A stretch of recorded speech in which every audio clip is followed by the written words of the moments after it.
Hello, and welcome to Healthy California podcast. My name is Linda Brown, and I am the host of Healthy California, where my goal is to help educate you on your daily choices so we all can become healthy. I believe you, your family, your neighbor, and your community are all looking for better ways and simple ways to return to being healthy.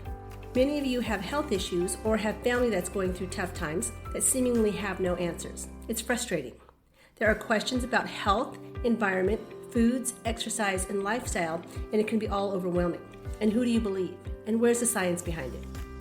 This podcast will unravel the mystery behind being unhealthy and talk about little things that we can do in our lives to make a positive change in our health from all angles. So to be healthy, we need to have physical health, mental health, environmental health, financial and social health, and of course, spiritual health. Let's answer some of these questions to get healthy. What good is just listening to a podcast? I will give you resources as well, ways to take steps and make positive changes in your life to becoming healthy. This is a journey, not an assignment, so be kind to yourself. All right, welcome back, California. Thank you for joining me. This is Linda Brown with Healthy California, and today we are talking about a very sweet subject. We're talking about sugar. Why are we talking about sugar? Well, what is sugar? I'm going to break down what sugar is so that you can kind of understand it. Sugar is a carbohydrate, and the structure of sugar includes carbon, hydrogen, oxygen in multiple carbons, hydrogens, and oxygens, and it forms a compound. One compound of this carbohydrate structure is what glucose is. In a sugar or a carbohydrate, I'm going to use sugar and carbohydrate kind of interchangeably. We have monosaccharide, disaccharide, and polysaccharides. A monosaccharide, mono meaning one, disaccharide, di meaning two, and then poly meaning many. So a monosaccharide is one molecule of this carbon, hydrogen, oxygen structure. So one molecule of that would be a monosaccharide. When we think about a monosaccharide, we're talking about like glucose and fructose is what we typically think of when we think of monosaccharide. So a glucose and a fructose is a monosaccharide. It's a sugar, it's a carbohydrate. A disaccharide would be two molecules of sugar. And when we think of a disaccharide, we think of sucrose, which is table sugar, lactose, which is the sugar in milk, and maltose, which you would find in cereals, candies, beer. Those are disaccharides. So there's two molecules put together. So sucrose would be fructose and glucose put together to make table sugar. Lactose would be glucose and galactose put together to make lactose, the milk sugar. And then a polysaccharide is just a long chain of all those sugars, just a long chain of it. And we have long chains of sugar for storage, like glycogen is just a long chain of sugars put together. We store it in our liver, we store it in our muscles, to be used at a later time. Starch is a polysaccharide, so a chain of multiple sugar molecules put together. And also cellulose, fiber. Fiber is what we find in plant cell walls, so we get fiber from vegetables, fruits and vegetables. But we don't have the enzymes to break down that type of sugar, the cellulose, the polysaccharide. We don't have enzymes to break that down. We don't use that as energy. Why do we have sugar in our diet? We have it in our diet for energy. It's our main energy source. I want you to remember that it's our main energy source because I'm going to bring it up later. Glucose, which is sugar, it's our simplest form, that one molecule structure is our main fuel source. If we have lactose or like a polysaccharide, a disaccharide, our body breaks it down into the simplest form, which is glucose, so that we can use it for energy. So we need it, right? We need it for energy, in theory. So why is this important? Why am I bringing this up? Is sugar good? Is it bad? It's demonized, right? We shouldn't eat too much sugar. Well, there are different forms of sugar. There's natural sugars found in like fruit, dairy, or honey. That's all natural. There's added sugar, which typically means processed sugar, sugar that is man-made. So sugar cane, high fructose corn syrup, agave nectar, maple syrup. Those are, there's controversy on whether maple syrup and agave nectar is man-made. However, it's still processed. So added sugar typically just means processed, somehow processed sugar. And then there are sugar substitutes like Equal, Splenda, stevia. Sugar substitutes have been known to be cancer-causing. Stevia, not necessarily, and there's, controversy on whether stevia is really actually considered a sugar substitute because it is natural. However, sugar substitutes are made because they are trying to mimic sugar without the benefits of sugar, to not spike your blood sugar. However, your body is still craving the sweetness, so it's going to treat it like sugar because your body's still craving it. And it's craving the sweetness and also causing cancer, because that's what sugar substitutes have been known to do.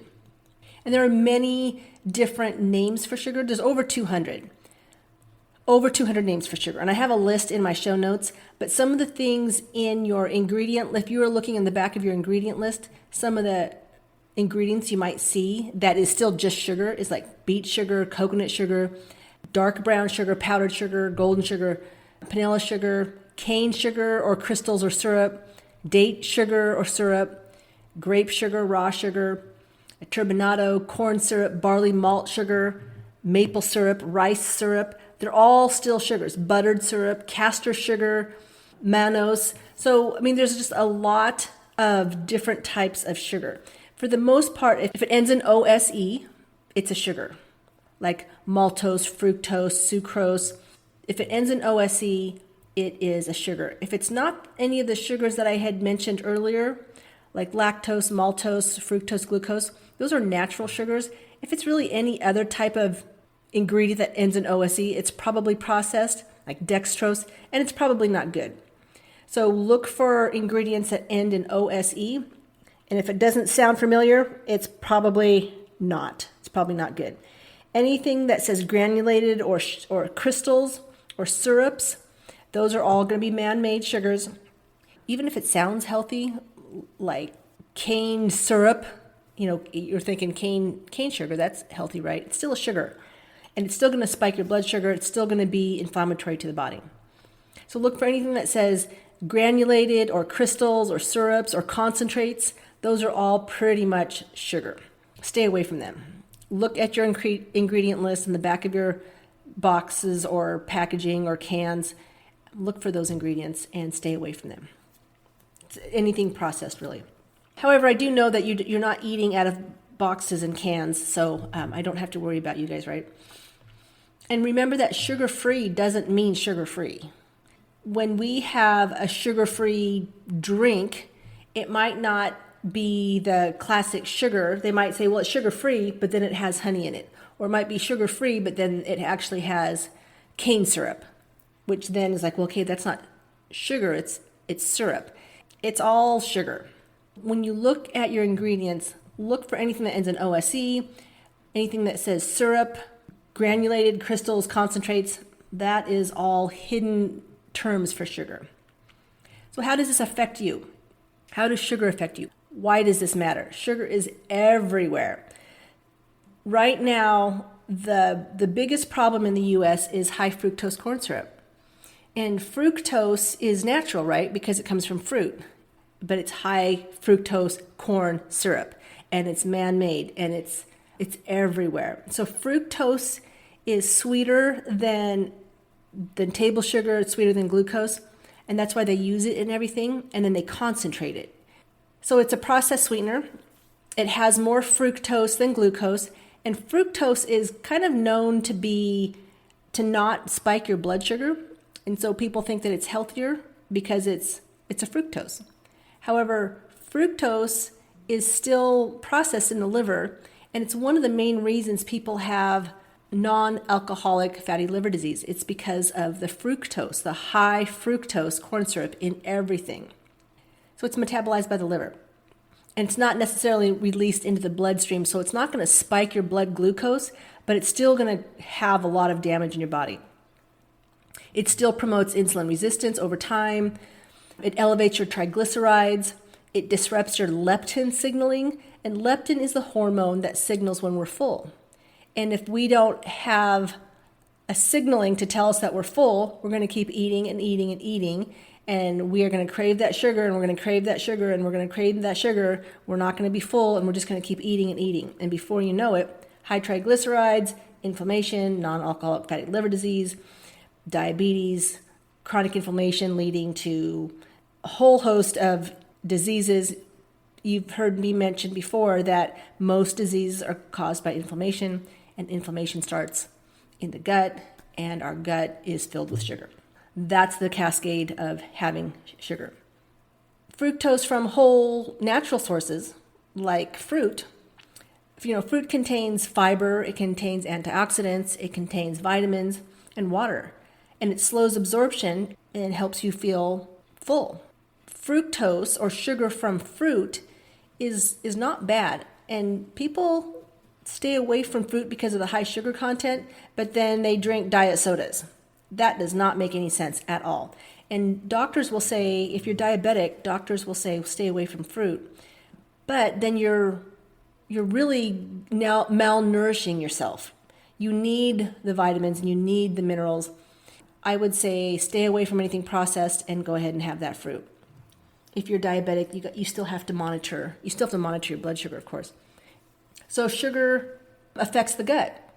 It is absorbed in the small intestine, but with large amounts of sugar, it overwhelms that small intestine, and then the remaining sugar enters into your colon downstream, where the microbes in your colon love sugar. The sugar's not really supposed to be there, not in your colon, but with large amounts, when we're eating such large amounts of sugar these days, it changes your gut microbiome. And your microbiome favors pro-inflammatory microbes. That means that it's going to promote the microbes that are going to inflame you. Whatever you feed is what grows, right? If you have a beautiful lawn, but you're going to be feeding the weeds, then the weeds are going to grow. Same thing in your gut. If you're putting sugar into your gut, then you're going to be feeding those microbes that like sugar. Now think about this for a second. If you are making bread, beer, wine, we have those cultures that eat sugar. So in wine, the yeast that we put in the beer and the wine, they eat sugar. So same thing in our gut. If we have microbes that like sugar, we keep feeding it, and before you know it, we have a yeast infection. We have small intestinal bacterial overgrowth, SIBO.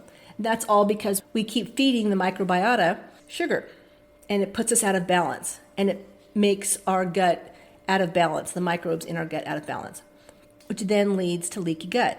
Leaky gut triggers inflammation, and that's how our body gets inflamed. When we have leaky gut, things enter into our bloodstream that aren't supposed to be there, causes inflammation, and we know that most diseases start in the gut, and most diseases are caused by inflammation.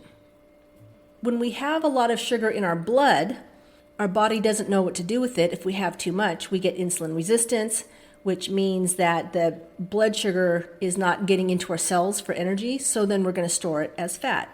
And so we end up gaining weight because of the sugar. We don't get fat from eating fat. We get fat from eating sugar. And we're going to store that sugar as fat if we don't use it. Now, think about this for a second. 80% of our blood sugar goes to our muscles. If we don't have any muscle, where's our blood sugar going? 80% of it is supposed to go to our muscle. We don't have any muscle. Or if we're not exercising, then our blood sugar is not being used and it's being stored as fat. So we need to be exercising, we need to be moving, and we need to have muscle on us so that our blood sugar can go somewhere. Yeah, sugar leads to insulin resistance, which then, leads to diabetes. Insulin resistance comes before diabetes. So if you don't have diabetes, you really should be checking your insulin levels, not your blood sugar, because your insulin is what's keeping you at bay for so long until it finally just becomes resistant, and then we develop diabetes. So you should be checking your insulin levels, not just your blood sugar. Next time you go in for labs, ask for your insulin levels to be checked, And what is considered normal is anything less than 20, which is horrifying to me. If your doctor says, well, you're at 19, your insulin levels are at 19, so you're fine. If your insulin levels are at 19, you're pretty much on the road to diabetes if you don't have it already. So your insulin levels really need to be down below 6. 5 would even be better. But 19, my goodness. What is considered normal in labs is not what is considered optimal. What is considered normal in labs is what is normal for the population. Well, if the population is unhealthy, then yeah, that's going to bring what is considered normal not optimal. So you need to be at optimal levels, not normal, because the population is not normal. The population is unhealthy. Having too much sugar in your diet leads to cognitive decline, even in a developing adolescent brain. Teenagers are constantly eating sugar because they're trying to get energy, they're in sports maybe, but it affects the brain, especially a developing brain. In adult brains, it is inflaming our nerves. And what's the biggest nerve of our body is our brain, right? So Alzheimer's is considered a type 3 diabetes. And diabetes is the inability to control your blood sugar, really. If you think about what's happening with sugar in our blood, what's it doing to our nerves? Yeah, it's really affecting our nerves. It's affecting our brain, which then can lead to Alzheimer's. So Alzheimer's is very similar in its action as diabetes. It acts the same, but more on a nervous system sense.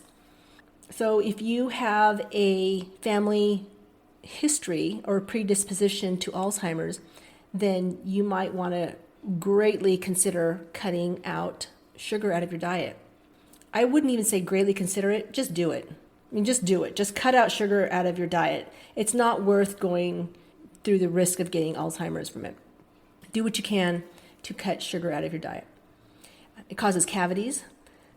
Sugar in your diet causes cavities. I think we all know that at this point. And the mouth is the entrance to your body. And one of the main entrances into your body. If the mouth isn't healthy, your body is not healthy. Period. So if your mouth isn't healthy, your body is not healthy as well.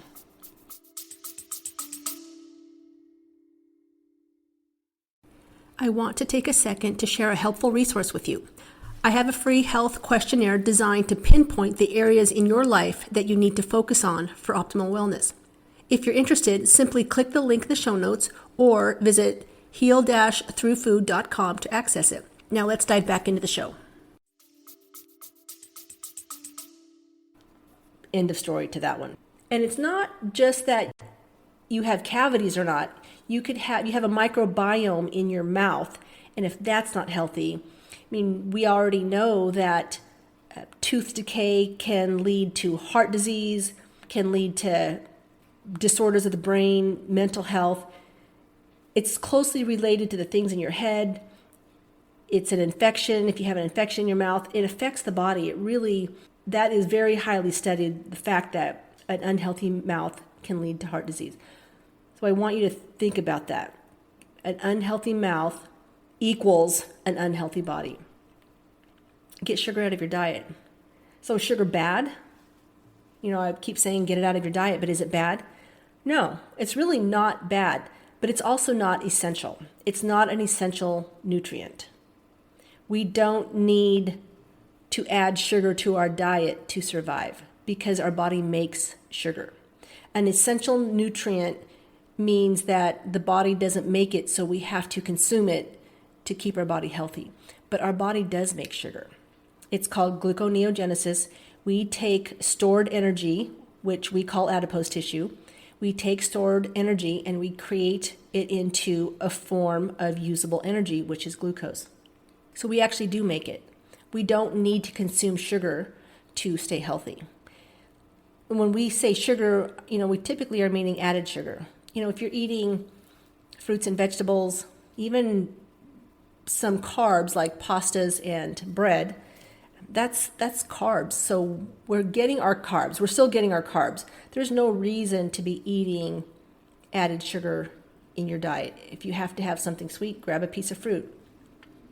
So what are the benefits then of sugar? Well, it's an energy source, like I said. If you're an athlete, you might need to have some sugar to get through that long endurance workout. If you're hypoglycemic, you might need to take sugar in on a temporary basis.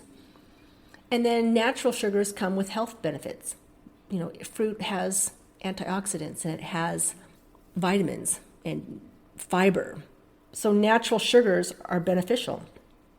The American Heart Association recommends women consume less than 6 teaspoons or 25 grams of sugar a day. Less than 25 grams of sugar a day. One medium apple has 14 grams of sugar. When you look at your daily intake of sugar and you have one medium apple, you're more than halfway through your daily intake of sugar. We are all consuming more than that a day. And one glass of orange juice has 20 to 26 grams of sugar. One glass of orange juice already has more sugar in it than we need for the day. And men, the American Heart Association recommends less than 36 grams of sugar a day. Now, one can of Coke has 39 grams of sugar. One can of Coke has more sugar in it than your daily intake recommended by the American Heart Association. And Diet Coke has sweeteners in it. They may say there's no sugar in it, but it has sweeteners, which is cancer causing. So cut it out of your diet. I really want you to take a look at what is in your diet. And I say that an apple has 14 grams of sugar, but it's still, an apple is going to be better for you than a candy bar, by far. So replace that candy bar with an apple. It's not you that's craving the sugar. Some people say, there's no way I can cut out sugar from my diet. I just have such a strong craving. It's not you that's craving that sugar. It's your gut microbiome. It's that gut craving, that gut instinct, that your gut has a very, very strong communication with your brain. So it's your gut actually that's causing those cravings. Once you fix your gut, your cravings will go away actually. And then once your cravings go away, you might eat something sweet and realize, wow, I can't tolerate that anymore. I don't like ice cream because it's too sweet. I don't want this candy bar anymore because it's too sweet. I don't even want that delicious pie that my mom makes. You'd be surprised how the changes in your gut microbiome will affect the changes in your cravings. And exercise. Exercise to use up that blood glucose. Exercise to reduce your hunger. You can't out-exercise a bad diet though. So don't say, well, I'm gonna eat this candy bar and then I'm going to exercise it away, because it's still sweets, it's still sugar, and it's still affecting your gut. You can't out-exercise a bad diet. And it's hard. It's hard when social media is always in your face, commercials are always, promoting things that just look so good, and storefronts are bombarding you with pictures and smells.